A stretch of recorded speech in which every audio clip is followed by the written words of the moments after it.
My YouTube channel. मैं हूं अमरदीप कुमार और आज आपके लिए लेकर आया हूं ब्लड रिलेशन का टॉपिक। अगर बैंकिंग की बात करते हैं तो पीटी में इससे आपके पास 2 से 3 क्वेश्चंस होंगे और मेंस की अगर बात करें तो 3 से 5 क्वेश्चन, बस दोनों का लेवल जो होगा वो बिल्कुल अलग होगा। अगर पीटी की बात करते हैं तो पीटी के क्वेश्चंस का जो लेवल होता है वो थोड़ा लो लेवल का, मॉडरेट लेवल का क्वेश्चन होगा। अगर मेंस की बात करते हैं तो वहां पर लेवल थोड़ा हाई होगा। पीटी का जो आपका क्वेश्चन होगा वो आपका लैंग्वेज बेस्ड क्वेश्चन होगा और मेंस का जो क्वेश्चन होता है वो ज्यादातर आपका कोडेड पूछता है या फिर पजल के साथ में, सीटिंग अरेंजमेंट के साथ में ब्लड रिलेशन का क्वेश्चन पूछा जाता है। तो आज हम लोग दोनों तरह के क्वेश्चंस पढ़ेंगे, पर उससे पहले कुछ बेसिक चीजें हैं जिनको हमें समझना होगा, जानना होगा किससे क्या रिप्रेजेंट करते हैं, जनरेशन समझना होगा कि आपके जनरेशन में कौन है, उनके जनरेशन में क्या है, तो सारे रिलेशन को पढ़ेंगे। और उससे अच्छी बात है कि आज मैं आपको वो तरीका बताने जा रहा हूं जिससे आप अपने परिवार के समक्ष ही सारा रिलेशन आपको, यानी कि आपके परिवार वाले ही आपको 2 से 3 नंबर का क्वेश्चन बनवा देंगे, दे देंगे, 2 से 3 नंबर आपको दे देंगे। तो अभी तक अगर आपने मेरे चैनल को सब्सक्राइब नहीं किया है तो सबसे पहले चैनल को सब्सक्राइब करें और बेल आइकन को प्रेस करें। तो आइए डिस्कस करते हैं, कुछ सिंबल्स को इससे समझना स्टार्ट करते हैं। सबसे पहले है मैरिड कपल, यानी कि अगर आपको बोला जाता है कि ए की शादी बी से हुई है, ठीक है, ए की शादी किससे हुई है, बी से शादी हुई है, तो ए की शादी करवा देंगे बी से। ए से शादी किसकी करवा देंगे, बी से। अब बोला गया कि ए जो है वो मेल है, ए क्या है, मेल है, तो मेल के लिए क्या है बाबू, प्लस है, तो ए के ऊपर या नीचे या कहीं पर भी आप प्लस से डिनोट कर देंगे।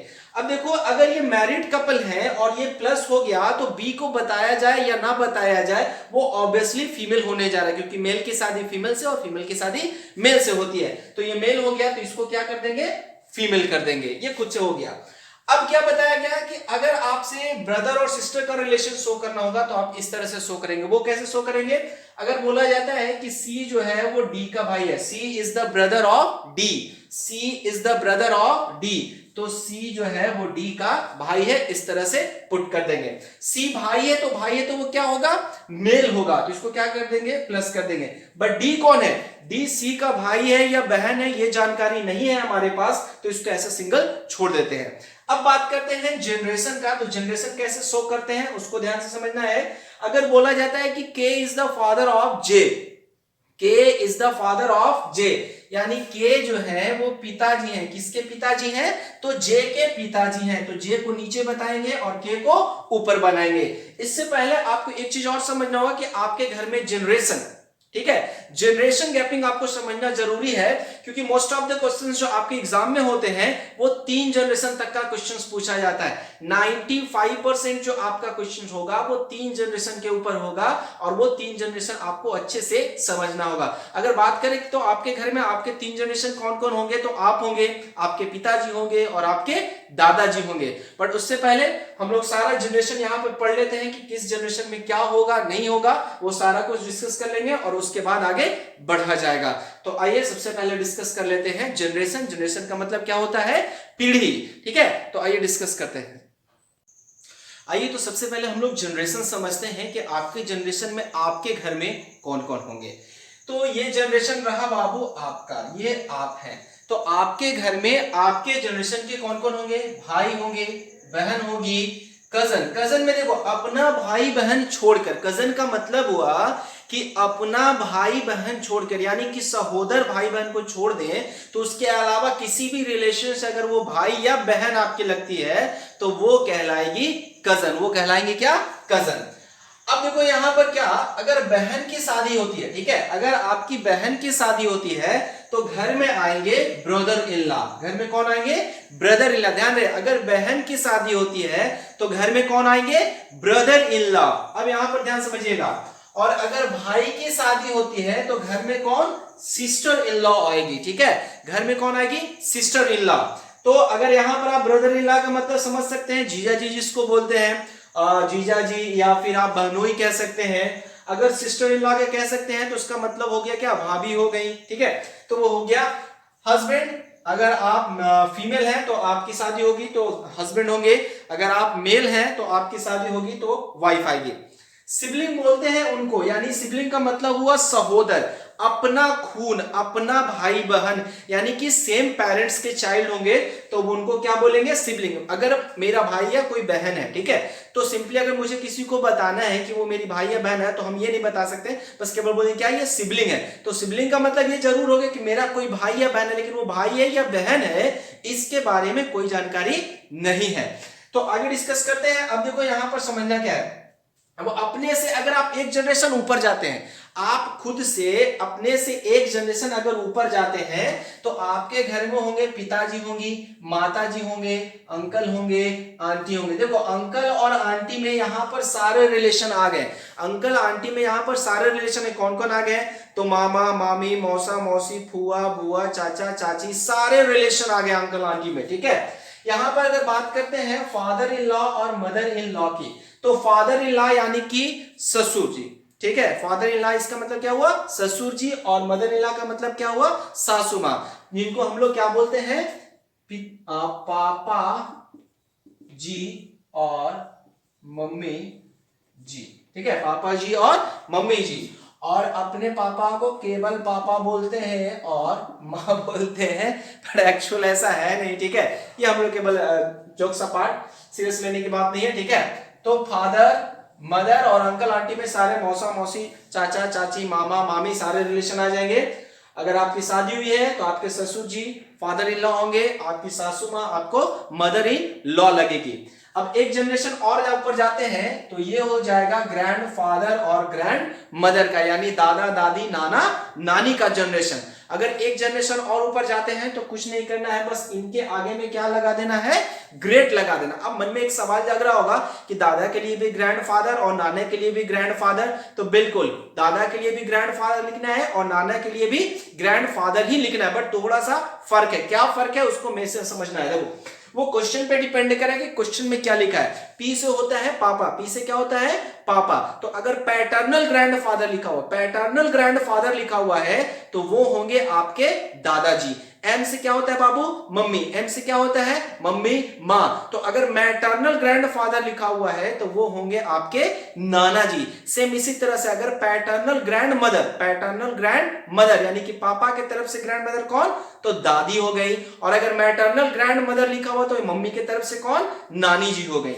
अब यहां समझते हैं, तो ये जनरेशन ऊपर था। अब आपने से एक जनरेशन आप आगे जाएंगे तो कुछ समय के बाद आपकी शादी होगी, तो आपकी शादी होगी तो आपके बच्चे होंगे, तो आपके बच्चे होंगे यानी कि डॉटर बेटी, सन बेटा, भतीजा भतीजी, नेफ्यू नीस, यानी कि डॉटर सन भतीजा भतीजी नेफ्यू नीस, ये सारे होंगे।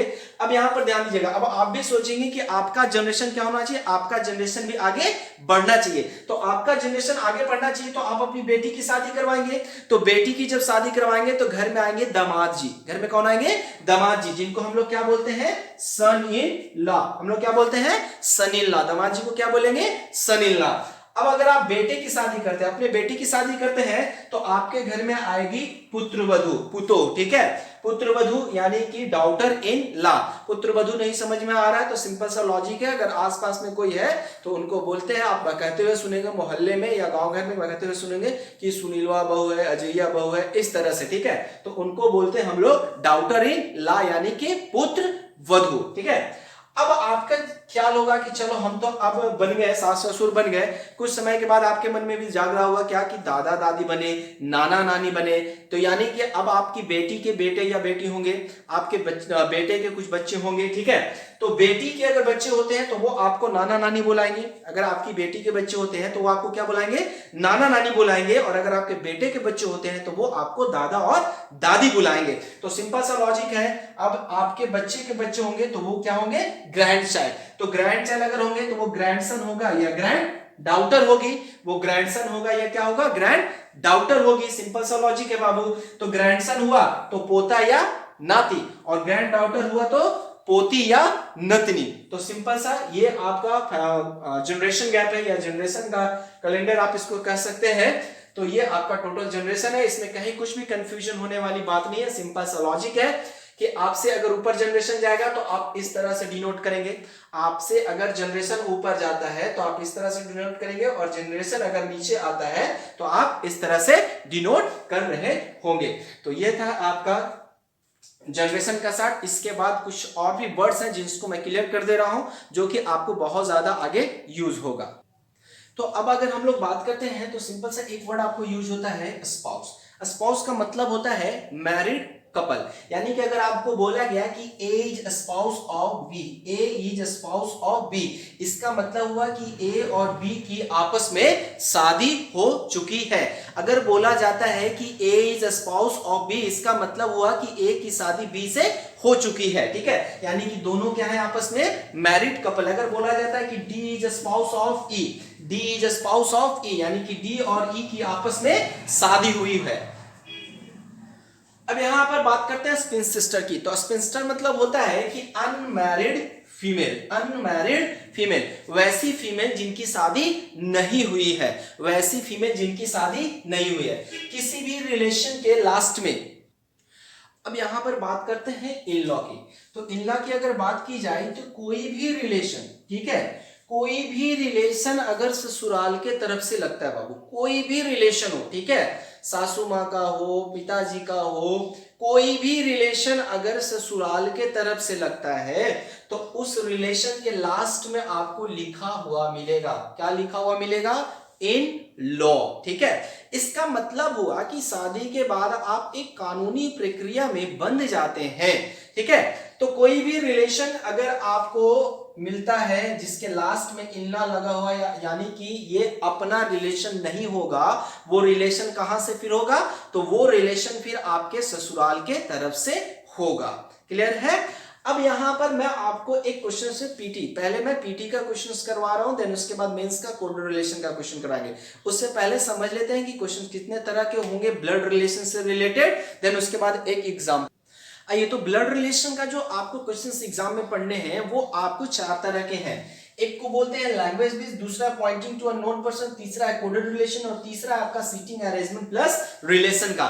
लेकिन ध्यान रहे, अगर आप बैंकिंग सेक्टर के लिए हैं तो बैंकिंग सेक्टर में इसका क्वेश्चंस ना के बराबर या आप इसको इग्नोर भी करके चल सकते हैं, क्योंकि ब्लड रिलेशन से क्वेश्चंस पूछे जाते हैं 2 से 3 और 3 से 5, जबकि अगर इससे क्वेश्चंस देता है आपको तो केवल एक ही क्वेश्चन अराइज किया जाता है जिसको इग्नोर करके आप चल सकते हैं। लेकिन एसएससी रेलवे में ज्यादातर क्वेश्चंस आपको इसी से मिलेगा। बैंकिंग सेक्टर में जाइएगा तो ज्यादातर क्वेश्चंस आपको इन 3 से मिलेंगे, जिसमें से भी अगर बात करते हैं तो ये तो आपका ज्यादातर मेंस में पूछा जाता है और इससे क्वेश्चंस जो रिलेटेड होते हैं वो ज्यादातर पीटी में पूछे जाते हैं। तो आइए एक दो एग्जांपल से समझते हैं कि कैसे बनाना है। उसके बाद मैं आपको एक जानकारी दे रहा हूं, टेलीग्राम पर मेरा एक टेलीग्राम पे चैनल है, वहां आप ज्वाइन कर लीजिए, वहां पर से आपको पीडीएफ मिलते जाएंगे। जैसे कि अभी मैं आपको लैंग्वेज बेस्ड क्वेश्चंस करवाऊंगा तो उसका आपको प्रैक्टिस के लिए चाहिए, तो प्रैक्टिस के लिए आप मेरे टेलीग्राम चैनल पर जुड़ सकते हैं, जिसका लिंक डिस्क्रिप्शन में नीचे दिया हुआ। अगर अभी तक आपने मेरे चैनल को सब्सक्राइब नहीं किया है तो सबसे पहले चैनल को सब्सक्राइब करें और बेल आइकन को प्रेस करें ताकि मेरे नए वीडियो का नोटिफिकेशन आपको यूं ही मिलता रहे। आइए, तो एक क्वेश्चन से इसको समझते हैं, बहुत आसान। ये आपका जो क्वेश्चन है ये आईबीपीएस पीओ पीटी 2019 का क्वेश्चन है और इसको अच्छे से समझो। पीटी में आपका ऐसा ही क्वेश्चन होता है, अगर लैंग्वेज बेस्ड क्वेश्चन होता है तो पीटी में देख लो बहुत ही आसान क्वेश्चन होता है जिसको आप विद इन 30 सेकेंड सॉल्व कर सकते हैं क्वेश्चन। बट अभी थोड़ा समय लगेगा, अगर आप स्टार्टिंग है तो थोड़ा सा समय लगेगा, आप सीख रहे हैं तो समय लगेगा, बट घबराना नहीं है। जैसे 8 से 10 क्वेश्चन भी आप कर लेते हैं इस तरह का तो आपके पास स्पीड बन जाएगा। तो आइए क्वेश्चन को सॉल्व करते हैं। क्या लिखा गया है कि T is father of x, T पिताजी हैं। टी किसके पिताजी हैं? तो एक्स के पिताजी हैं। टी किसके पिताजी हैं? एक्स के पिताजी हैं। तो टी को बना लिए पिताजी, जेंडर मालूम है कि टी पिताजी हैं। किसके पिताजी हैं? एक्स के पिताजी हैं, तो एक्स नीचे होगा, ठीक है, एक्स कहां हो जाएगा? नीचे हो जाएगा, क्योंकि एक्स के पिताजी है टी, तो पिताजी का जनरेशन कहां? आगे का जनरेशन होता है ना, ऊपर का जनरेशन होता है, तो टी को ऊपर बना लिए। अब यहां लिखा गया who is Neiphiu of P. अब इसको ध्यान से समझना, हु जो होता है वो हमेशा नजदीक वाले के लिए होता है। तो हु किसके नजदीक लिखा गया है? एक्स के नजदीक लिखा गया है, यानी कि ये जो सेंटेंस होगा ये सेंटेंस किसके लिए है? एक्स के लिए है, ना कि टी के लिए है। यानी कि यहां पर क्या कह रहा है कि एक्स जो है वो भतीजा है। किसका भतीजा है? पी का भतीजा है। तो एक्स जो है वो पी का भतीजा है। देखो नेफ्यू बोल दिया, तो भतीजा जब बोल दिया तो जेंडर तो ऑलरेडी क्लियर हो गया एक्स का कि एक्स क्या होने वाला है? तो प्लस होने वाला। और ये किसका भतीजा है? P का भतीजा है। तो P का भतीजा है तो इट मींस कि T का कोई भाई या बहन रहा होगा। P कौन रहा होगा? T का भाई या बहन। P कौन होगा? तो T का भाई या बहन। अभी जेंडर मालूम नहीं है, P का जेंडर मालूम नहीं है, बट इतना कंफर्म बता दिया कि X जो है वो भतीजा है। और किसका भतीजा है? P का भतीजा है। और X कौन है? तो T का पुत्र भी है। तो T का पुत्र है यानी कि ये क्लियर हो गया कि X के पिताजी हो गए T, और P जो होगी या तो वो चाचा जी होंगे या वो बुआ होंगी। ठीक है, पिताजी के बहन होंगे या पिताजी के भाई होंगे। क्लियर यहां तक? अब आगे बढ़ते हैं तो आते हैं आपके पास नेक्स्ट लाइन क्या है? L is married to X। L की शादी हो गई है। किससे शादी हो गई है? X से शादी हो गई। तो X ऑलरेडी आपका बना हुआ है तो X की शादी करवा दीजिए। किससे शादी करवा दीजिए? L से। अब देखो L का जेंडर आपको मालूम नहीं है लेकिन X का जेंडर ऑलरेडी मालूम है। क्या है? प्लस है। तो प्लस वाले की शादी किससे होगी? माइनस वाले के साथ शादी होगी। तो X यहां पर है तो इसको क्या कर दिए बाबू? माइनस कर दिए। अब आगे बढ़ते हैं तो क्या लिखा हुआ है? Y is grandson of D। Y is grandson of D। D who is, यहां पर देखो हु लिखा गया है तो हु किसके लिए होता है? नजदीक वाले के लिए होता है। क्या लिखा गया? D who is of spring of L। अब देखो यहां पर ऑफ स्प्रिंग का मतलब होता है कि बेटी या बेटा, आपका बेटी या बेटा। ठीक है, आपका पुत्र या पुत्री। तो क्या लिखा गया कि D जो है वो ऑफ स्प्रिंग है। किसका ऑफ स्प्रिंग है? L का ऑफ स्प्रिंग है। तो L का बेटा या बेटी है कौन? D। अब देखो D का जेंडर यहां पे मालूम नहीं है। D का जेंडर यहां पे मालूम नहीं है। एक चीज का और बात समझिएगा, हमारा जो देश है वो पुरुष प्रधान देश है। तो कोई भी रिलेशन होगा कोशिश पहले करना है पिताजी के तरफ से। ठीक है, अगर क्वेश्चन में कुछ नहीं गिवन है तो रिलेशन कहां से लेकर चलना है? पिताजी के तरफ से लेकर चलना है। अगर क्वेश्चन में गिवन दे देता है कि नहीं मैटरनल है पैटर्नल है तब तो ठीक है, लेकिन अगर नहीं दिया गया ऐसा कुछ भी तो वो रिलेशन आप कोशिश कीजिएगा अपने पिताजी के तरफ से ले जाने का। तो ध्यान दीजिए, इस सेंटेंस को आप छोड़ चुके हैं। क्या बोला गया है कि Y is grand mother of D। Y जो है वो ग्रैंड मदर है, D की ग्रैंड मदर है। तो D की ग्रैंड मदर है तो D के पिताजी कौन है? X है। और X के पिताजी कौन है? T है। तो T तो इसके दादाजी हो जाएंगे और Y को क्या होना है? दादी होना है। तो Y की शादी करवानी होगी। किससे शादी करवानी होगी? तो D के दादाजी से शादी करवानी होगी। किसकी? Y की। तब ना ये दादी होंगी। क्या बोला गया था कि Y is grand mother of D who is of spring of L। अभी मैं बताया हु जो होता है वो किसके लिए होता है? नजदीक वाले के लिए होता है। तो D जो है वो ऑफ स्प्रिंग है। किसका ऑफ स्प्रिंग है? L का ऑफ स्प्रिंग है। अब नेक्स्ट बात करते हैं तो क्या लिखा गया है कि J is brother in law of L। अब इसको ध्यान से समझो, यहां पर ब्रदर लिखा है लेकिन लास्ट में क्या लग गया? In law.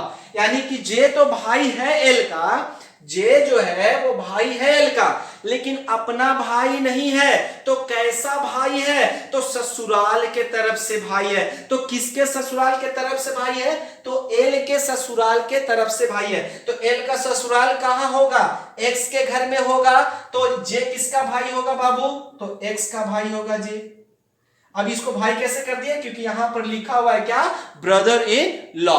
तो ये आपका फिगर बनाने का तरीका है, फैमिली ट्री बनाने का तरीका है। बहुत ही सिंपल है। एक क्वेश्चंस और करते हैं इसमें, देन उसके बाद हम लोग पढ़ेंगे कि इससे कैसे क्वेश्चंस पूछे जाते हैं और उनका आंसर कैसे करना है। चलिए नेक्स्ट क्वेश्चन जो आपका है ये है आपका SBI PT का क्वेश्चन है। SBI जूनियर असिस्टेंट PT का क्वेश्चन है। SBI जूनियर असिस्टेंट PT का क्वेश्चन। आइए इसको बनाते हैं बहुत आसान तरीके से। क्या लिखा गया है? E is son of H। E जो है वो सन है। किसका सन है? तो E जो है वो सन है। किसका सन है? H का सन है। ठीक है, तो ऐसा बन जाएगा E son of H। I is daughter of U। देखो I और U यहां पर कहीं नहीं है तो उसको आप साइड में बना लीजिए कि U की पुत्री है। कौन पुत्री है? I पुत्री है। क्या लिखा गया? I is daughter of U। उसको साइड में बना लिया, इससे कोई रिलेशन नहीं दिया गया। नेक्स्ट एक सेंटेंस आपको लिखा गया है कि A has only one son and only one daughter. यानी कि A की केवल एक पुत्री और एक पुत्र है। A की केवल एक पुत्री और एक पुत्र है। अब यहां पर आगे क्लियर कर दिया क्या कि A is mother of E, A is mother of E, A is mother of E, यानी कि ए जो है वो माँ है, किसकी माँ है, ई की माँ है। तो एक चीज तो क्लियर हो गया कि लिखा गया तो ऊपर क्वेश्चंस में कि ए के दो ही बच्चे हैं, एक पुत्र है और एक पुत्री है। तो एक तो आपको मिल गया कि एक कौन है, ई है, दूसरा पता करना है। आगे लिखा गया क्या, H is father of P, A जो है, एच जो है वो पिताजी हैं, किसके पिताजी हैं, पी के पिताजी हैं। तो एच आपका ऑलरेडी बना हुआ है, तो पी को यहां पर बना लिए। और एच कौन है, पिताजी हैं, किसके पिताजी हैं, तो पी के पिताजी हैं। आप इस तरह भी बना सकते हैं, पी के पिताजी हैं कौन, एच। अब यहां ध्यान समझिएगा, ई के माताजी कौन है, ए, और ई के पिताजी कौन है, एच। तो इसका मतलब हुआ कि ए और एच की आपस में शादी करवानी होगी, ए और एच की आपस में शादी करवानी होगी, तभी ना ई दोनों के बच्चे होंगे। ई जो है यहां पर वो ए का बच्चा है और ई यहां पर एच का बच्चा है। तो ये जो है ये दो पेरेंट्स के बच्चे अलग अलग नहीं ना हो सकते, एक ही पेरेंट्स के बच्चे होंगे, यानी कि एच की शादी किससे करवा दिए, ए से शादी करवा दिए। अब आपको ऊपर क्वेश्चन में बोला गया था कि ए के केवल दो ही बच्चे, एक पुत्र और एक पुत्री है। तो ए के दो बच्चे, तो एक पुत्र, तो दूसरा खुद से क्या हो जाएगा, पुत्री हो जाएगा। आगे बढ़ते हैं, तो क्या लिखा गया है, H is father of P, ये तो हो चुका। L is daughter of M, L is daughter of M, L जो है वो पुत्री है, किसकी पुत्री है, तो M की पुत्री है। L किसकी पुत्री है, M की पुत्री है। यहां लिखा गया U is married to L, U की शादी हो गई है, किससे शादी हो गई है, L से शादी हो गई है। U की शादी किससे हुई है, L से हो गई है, करवा दी है शादी यहां पर। अब आगे बोला गया क्या कि H is brother of U, H भाई है, किसका भाई है, U का भाई है।